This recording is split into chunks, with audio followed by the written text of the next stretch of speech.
প্ৰথমতেই অসমৰ মাননীয় মুখ্যমন্ত্ৰী মহোদয় তথা আমাৰ ৰাজ্যিক সভাপতি দিলীপ শইকীয়া ডাঙৰীয়াক ধন্যবাদ জ্ঞাপন কৰিছোঁ ৰাইজক সেৱা কৰাৰ কাৰণে তেওঁলোকে সুযোগ দিয়াৰ কাৰণে আৰু এইবাৰ নাজিৰা সমষ্টিৰ ৰাইজৰ ওচৰলৈ আমি অকল উন্নয়নৰ যি পৰিৱৰ্তন আমি আনিব বিচাৰিছোঁ উন্নয়ন কৰিব বিচাৰিছোঁ নাজিৰা সমষ্টিটো এই মেইন ইছ্যু সেইটোলৈ আমি ৰাইজৰ ওচৰলৈ যাম যেহেতু নাজিৰা সমষ্টি এটা বিৰোধী সমষ্টি গতিকে আপোনালোকৰ যুঁজখন কেনেকুৱা হ'ব আপোনালোকৰ যুঁজ নাজিৰা সমষ্টিৰ ৰাইজে ইতিমধ্যে সিদ্ধান্ত গ্ৰহণ কৰিছে তেওঁলোকে এবাৰ বিজেপিৰ পক্ষত আছে কিয়নো উন্নয়ন যদি নাজিৰা সমষ্টিত আজি প্ৰায় 10 বছৰ 15 বছৰটো স্তব্ধ হৈ আছে উন্নয়ন হোৱাই নাই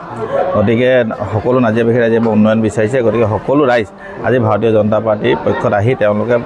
ওলাই আহিছে স্বতঃস্ফূৰ্তভাৱে আৰু আমি আশাবাদী আমি ৰাইজৰ আশীৰ্বাদ ল'বৰ কাৰণে প্ৰত্যেক মানুহৰ ঘৰে ঘৰে যোৱা আমি আৰম্ভ কৰিম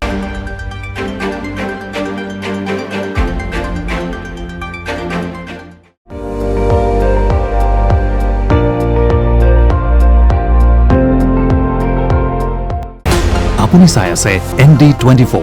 সৰ্বশ্ৰেষ্ঠ নহয় সৰ্বোত্তমৰ দৌৰ